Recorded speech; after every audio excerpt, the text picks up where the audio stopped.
الرحيم الحمد لله رب العالمين والصلاة والسلام على أنبياء الله جميعا وعلى سيدهم وخاتمهم حبيب إله العالمين أبي القاسم المصطفى محمد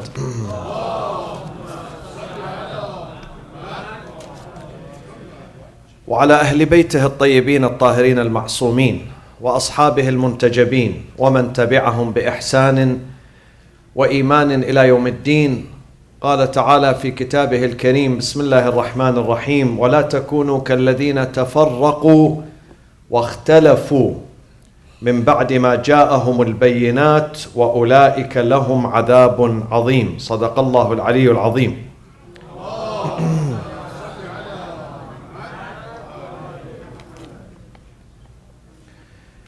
Tonight I'd like to discuss an important subject that touches the life and the heart and the future of every Muslim. And that is the Sunni Shia unity and understanding. Is the Sunni Shia unity, is it feasible? Is it accomplishable? Is it a reality? Or it's a myth? Can we really accomplish this goal? Can we bring two different traditions, two important traditions together or not? Now we see that there are many agencies and governments allocating huge resources to fuel the sectarian tension and the sectarian war between the Sunnis and the Shias. And this war is going to be devastating for both. Both of them are going to lose. When this war between the Shia and the Sunnis continue, both of them are going to lose. And this war is not based on aqeedah or doctrine. This tension between the Shia and Sunni is mostly political, and it has been exploited and manipulated by certain governments and entities and agencies, and they have one goal. And the goal is to hurt both the Sunnis and the Shias. Now, when we say unity, what do we mean by unity? Unity has two meanings. Do we mean the first meaning or the second meaning? I'm going to speak about the first meaning and the second meaning. The first meaning, if unity means that we're going to completely eliminate the differences between Shia Islam and Sunni Islam, and we try to unify our doctrines and our aqeedah and unify our practices, we make it exactly one, similar, then this is not possible. And this is not practical. And this is not what we mean by wahda or unity. Because this thing would not happen. It's impossible. No leader today can bring the Shias and Sunnis together and say, listen, you have to have one form of prayers, one form of fasting, one form of belief, one form of doctrine. You can't do that. It will happen by a miracle. Only miracle takes a miracle from God. When the last Imam al-Mahdi alayhi salatu wasalam returns, he's going to unify the Muslims. At that time, we don't see any differences.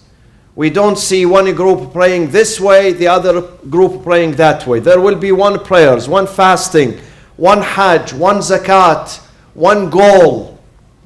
But now, these things would not happen now. Allah subhanahu wa ta'ala says in the Holy Quran that I could have made you one group. I could have made you one tradition, one school of thought, one belief, one aqeedah, but I didn't do that. He says this in Surah Hud, in Surah Al-Ma'idah. In Surah Hud, Allah says, وَلَوْ شَاءَ رَبُّكَ لَجَعَلَ النَّاسَ أُمَّةً وَاحِدًا وَلَا يَزَالُونَ مُخْتَلِفِينَ وَلَا يَزَالُونَ it means they would remain, they will keep differing from each other for a long time. For the time that he decides that this difference has to stop and come to an end. Before that, we cannot accomplish unity in deeds, unity in practices, unity in opinion. We cannot do that. It's not possible. In Surah Al-Ma'idah, Allah says, وَلَوْ شَاءَ اللَّهُ لَجَعَلَكُمْ أُمَّةً وَاحِدَةً. He could have made you one madhab, one religion, one doctrine, but He didn't do that. وَلَا يَزَالُونَ. It means they will remain differing until the moment that God says enough is enough. No more differences from today. That time, it's not now. It will happen in the future. When? We don't know. We cannot predict 6 months from now, or 2 years from now, or 20 years from now, or 200 years from now. We really don't know. It depends on God's will. And when people are not following one aqidah, has also advantages, my friends. It has advantages. It's not always negative. Diversity is not negative. Difference of opinion is not always negative. I tell you why. Number one, because it's the nature of humans to differ. It's in our system, in our programming. And that would never end unless we are reprogrammed. And this is why we believe when the Imam comes, Al-Imam Al-Mahdi, يَمْسَحُ بِيَدِهِ عَلَى رُؤُوسِ أَصْحَابِهِ فَتَكْتَمِلُ عُقُولَهُم. He will wipe his hand on his followers' heads, so their programming is going to be perfected. They're going to be reprogrammed. And when we are reprogrammed, then there is no room for differences, no room for conflict. Now, the brain is not mature enough. The experience is not mature enough. The reason that we have is not mature enough to stand together. That will happen at the end of the time. This is one reason why people are differing. The second reason why differences are healthy, so people can strive to find the truth. Because if you are born, and God says you are born in this path, in this family, in this madhab, and this is the most perfect path, then there will be no reason for you to go and investigate, to go and read, to go and discover. You're going to take Islam for granted. Because you know, this is my path. Whatever my mother and my dad taught me is correct. Why should I go and read? Why should I waste my time investigating and comparing this religion to that religion? We will take Islam for granted. And Allah says, no, I don't want you to take Islam for granted. God says on the Day of Judgment, I want you, if you succeed, I want you to know why you are successful. And if you fail, I want you to know why you failed. This is in Surah Al-Anfal. لِيَهْلَكَ مَنْ هَلَكَ عَنْ بَيِّنَةٍ وَيَحْيَى مَنْ حَيَّ عَنْ بَيِّنَةٍ. Those who perish, they perish with reason. They know the reason why they perished. And those who succeeded also know why they did succeed. Both of them. God wants us to know. If you follow this madhab, if you follow this religion, God wants you to know the reason. If you say, I don't know the reason, I am born in this family, this is not good enough for you to pass. They would not allow you to pass. They say, because you don't know the reason. God gave us intelligence, and He's going to evaluate us and reward us according to our intelligence, according to how much you use and you tap into your intelligence. If you don't use your intelligence, you are not going to get the good grades. You don't get good grades, let alone you receive salvation. You have to use your intelligence and your reason to know why, to provide the answer why I have chosen this. You have to say why. So differences sometimes are good. In this sense, good, so it allows us to go and investigate and then choose what is best. لِيَهْلَكَ مَنْ هَلَكَ عَنْ بَيِّنَةٍ وَيَحْيَى مَنْ حَيَّ عَنْ بَيِّنَةٍ. So, if we mean by Shia Sunni unity that we eliminate all the differences and we ask all the 1.5 billion people to pray the same way and to have the same opinion, that would never happen. Only it happens at the time of the Imam, the last Imam. And that it happens because of a miracle, not natural means, miracle. The interference of miracle. But if we mean by wahda and unity, if we mean that we stay away from the conflicts, from the tension, from the fighting, from sectarianism, yes, this is the meaning of unity. The meaning of unity, some people think when we say united, we are united, we don't have differences. No, this is wrong. You must have differences. But you don't bring these differences into war, into conflict. You don't. You don't escalate these differences into conflict, into fightings. You bring them to negotiate, to discuss with each other, to have a dialogue, but not to have fighting. That is the meaning of unity. The meaning of unity is to tolerate each other, to understand each other. The Shias has to understand the Sunnis, where they come from, and the Sunnis have to understand the Shia, where they come from. And they have to have tolerance and respect for them. Unity means we have to be more careful in expressing our views, in presenting our views and our opinions and our aqidah. We have to be more sensitive to others.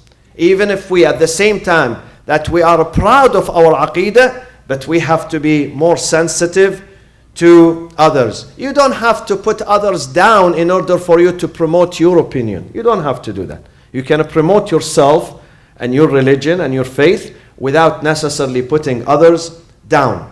Why we should have unity? Because we face same challenges today in America. Not just in America. Shias and Sunnis, whether they live in America or Europe or the Middle East or Africa or India, they have the same fate and they face the same challenges, and therefore they must have the same priorities. These sectarian killings, believe me, sectarian killings between Shias and Sunnis, they would neither help Shias nor help Sunnis. No one is going to be victorious. Both of them are going to lose. The only victorious is their enemies. Their common enemies. We do have common enemies. We have an enemy who never distinguishes between Shia and Sunni. As long as you are Muslim, you are bad. You are bad. He doesn't care whether you pray this direction or that direction. Whether you put your hand here or there or down, he doesn't care. You are a bad person. So no one is going to win because of sectarianism. Both are going to lose. Sunnis they lose and Shias lose. Both of them they lose. And not only we lose land and property and buildings and territory, we lose religion. You know, as a result of sectarianism, how many Muslims, young ones, old ones, they left religion because of their disappointment and their frustration with their religion, with their imams, with their leaders, with their masajid, with their Muslim communities. So not only the territory is at stake, religion is at stake. People leave religion, they get disappointed. People say religion that brings me bombs and killing and blood, I don't like this religion. I don't even believe in this religion. I don't want to follow this religion. Leave me alone. Leave me alone. Many people became atheists. When they saw the killing between Muslims killing each other, they left religion, they converted to atheism. This is the danger. This is the real danger. Now, what should we do? I have 5 points here, and I want you to listen to me. Whether you are Sunni or Shia, you have to listen to these 5 points. One of the goals of the month of Ramadan is to foster this unity. So I have 5 points. How do we put an end to sectarian tension? There is sectarian tension. We cannot deny this. There is sectarian tension. And sometimes this tension is found not in one mosque or one neighborhood, in one family, because the father is Sunni, the mother is Shia, or they are, or vice versa. And then they have tension. Rather than loving each other and helping each other, they keep fighting. Because the Shia, he listens to one crazy sheikh, the Sunni listen to another crazy sheikh. They come home and then they present these opinions and these views and they start fighting. And I have seen in America, in this state of California, divorces that took place because of the sectarian tension. Do you know that? It happened in this country. So point number 1, what are the steps? I have 5 steps. Step number 1, we must foster bonds of a brotherhood and sisterhood and friendship. We must visit each other. We must recognize each other. We must respect each other. We must promote respect and tolerance for each other. We should be champions of brotherhood and sisterhood in our communities. We should reach out to each other in order for us to understand each other. لِتَعَارَفُوا, because jahl and ignorance is enemy number 1. Enemy number 1.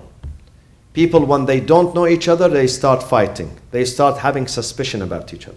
But once they get to know each other, they visit each other, they go to each other's homes, they dialogue, they speak, they find out, this is my deen, this is my deen, this is my madhab, then after that, they will tolerate each other. They try to accommodate each other.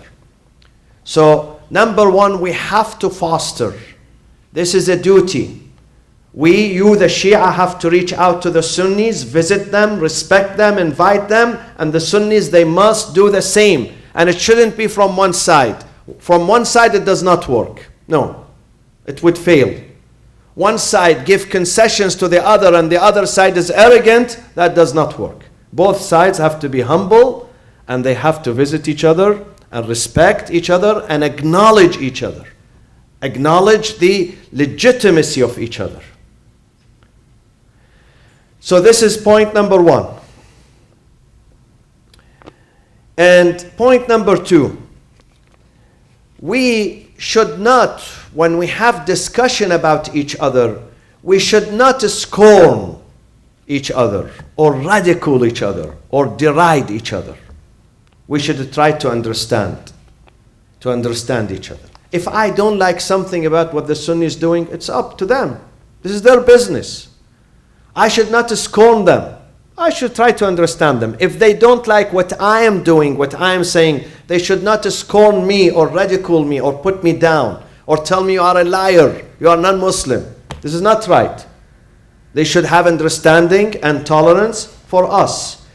Because scorning them, or they scorn you, or the policy, the strategy of takfir, which is very easy today in certain societies.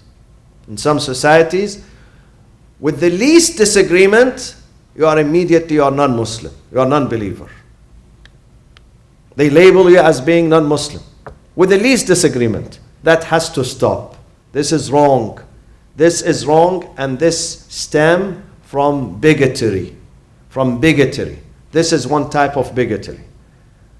We have different types of racism and bigotry. One of them, when I don't like the race, this is racism. I don't like the culture. I don't like the language. I don't like the color. This is bigotry. This is bias. And one time when I don't like the faith, I don't like his faith, I don't like his religious tradition, this is again bigotry, ta'assub, and bias. This should stop. Point number 3. We the Shia, the follower of Ahlul Bayt, we have a duty of being very careful when we speak about the companions of the Prophet and the wives of the Prophet. I don't like when I hear in some masajid, in some communities, they do la'an, cursing. You have no right. You have no right to do that, even if you disagree. Even if you disagree with this personality, with this leader, with this Sahaba, you don't have the right to curse him. Because this Sahaba is being respected by many millions. And when you curse the Sahaba, as if you are cursing the entire community. We have to be very careful. And this is why at this center, since we started this center, which is a true center of Ahlul Bayt, have you heard one day we curse here, we say, La'anallah fulan, La'anallah fulan? I don't do that. I never did that. Sometimes we state the facts. You state the facts, historic facts. But la'an has no room, because this is the teaching of Amir al-Mu'mineen. Inni akrahu lakum an takunu sabbabin. I hate for you to be cursors. In some countries, la'an, la'an, la'an, la'an, la'an, la'an, death, death, death, death. They get to nowhere, believe me. They get to nowhere. They're going to lose the young generation. They're going to lose the intellectual. This is a disease. Yes, we differ, it's okay. But to curse, it's not okay. Inni akrahu lakum. This is the message of Amir al-Mu'mineen. I don't like for my followers to curse. Even if you differ, even if you hate that person. You don't have the right in public to go and curse. So don't curse. Be polite. These are manners and adab. We learn them in the month of Ramadan. This is the benefit of Ramadan, that we change. We came here to learn and change. So this is my message to my fellow Shias. My message to my fellow Sunnis is that please do not listen to rumors and fabrications and lies against the Shia. When someone tells you Shia do not pray, Shia worship Ali, Shia have a different Quran, Shia do not, do this, and don't listen to these rumors and fabrications and lies. If you want to know about Shia, there are Shia centers, there are Shia books, there are Shia scholars. Go to them, reach out to them. Tell me your story. What's the difference between Shia and Sunni? Give me a book, give me an article, give me a lecture. I want to know the difference. But don't listen to rumors. Rumors that's spreading in social media and other means, don't listen to them. Most of them are lies and fabrications. When you follow it, when you investigate, you don't find any roots in it. You don't find it. It's baseless. So don't follow the rumors and the fabrications. Listen to ulama who are open-minded. And if you see some foolish sheikh or sayyid on television who is hallucinating and cursing the Sahaba and cursing the Sunnis, don't listen. Don't waste your time. Don't waste your energy. Allah is going to hold you accountable for what you see and what you hear. Shut that channel down. Shut it down. This is the voice of the shaitan. This is not the voice of the Rahman. And no one is allowed to help these channels, because these channels fuel sectarianism. They fuel hate between the Muslims. The result of these channels are killings and murders in Pakistan, Afghanistan, Iraq, Syria, here and there. Whether it comes from the Sunni side or the Shia side. Whether the one who is sitting there is someone secular or someone who calls himself Ayatollah.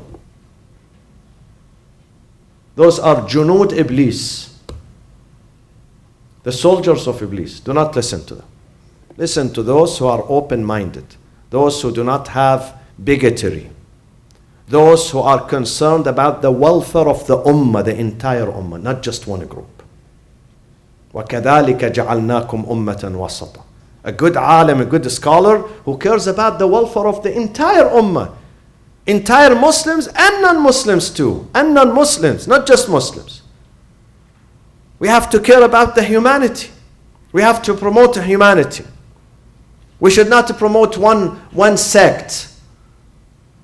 We should promote the entire humanity. What is the best in the interest of the entire humanity.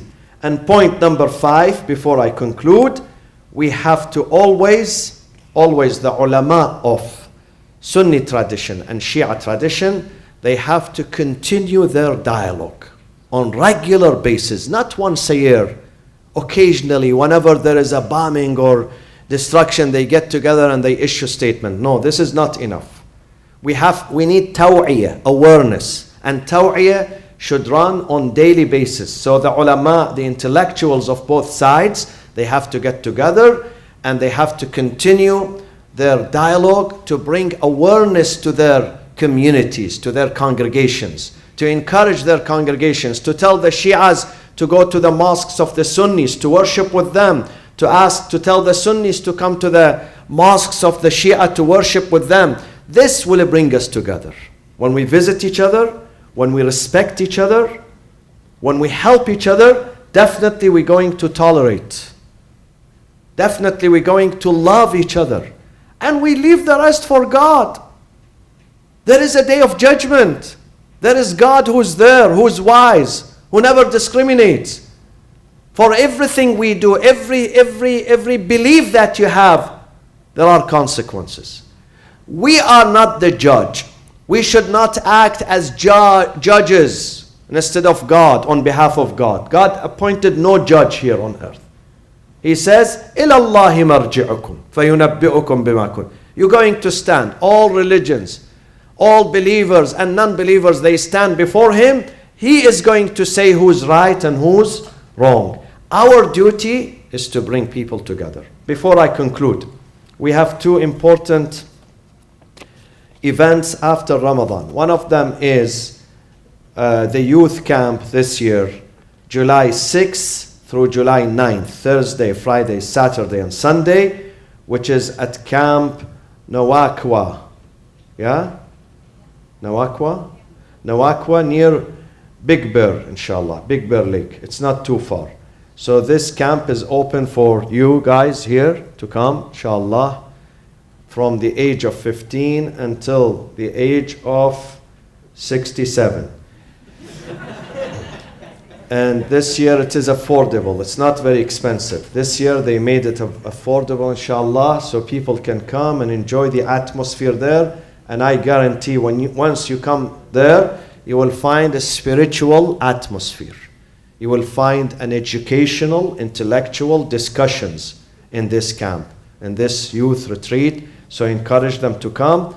And then on July 9th, the Shia Muslim Council of Southern California has a Eid picnic, which is open for all Muslims and non-Muslims. All human beings are welcome to attend July 9th. And again, this year made it accessible to people of Irvine by making it here at William Mason Regional Park. Here, our backyard. I think this direction, yeah, or that direction. Okay?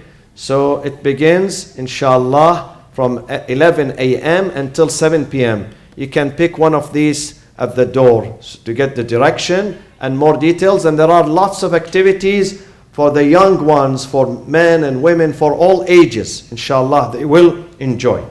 My friends, what I mentioned last night, I repeat tonight too.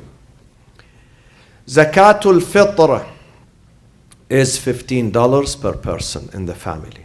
And it is for those who are able, those who are not faqir, those who are not below poverty line. Those who are below poverty line, they don't pay, they receive. But those who are not below poverty line, they have to pay $15 per person in the family. The breadwinner of the family is responsible to cover this amount for his wife or her husband and the rest of the family.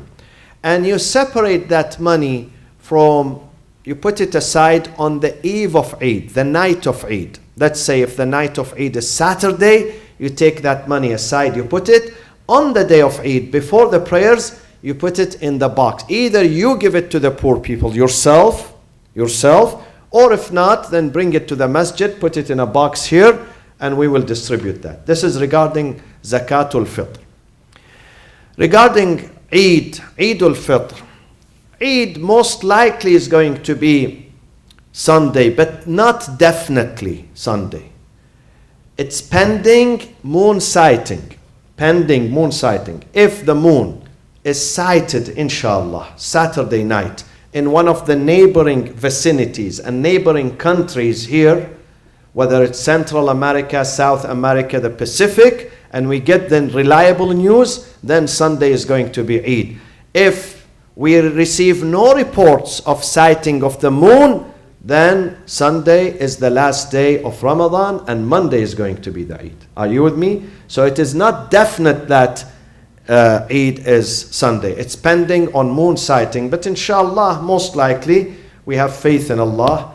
Allah will bring unity, inshallah, to this. We're going to celebrate the Eid. If we see the moon, or others, they see the moon on Saturday night, then inshallah, Sunday is going to be Eid. And Salatul Eid begins at 8 a.m. sharp. The doors are open probably by 7 a.m.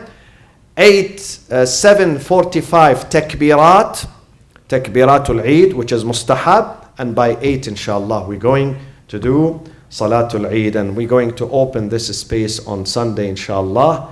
And so men and women, but there are no chairs. Those who pray on chairs, kindly pray outside. Inside, there will be no chairs. Inside, we have to accommodate those who want to bow and prostrate. Those who cannot bow and prostrate, they want to sit on the chair, they are most welcome to come to Salatul Eid, but they sit outside on the chairs, inshallah. بله. این جناب علی بفرمایید. یا صلوا علی محمد و آل محمد.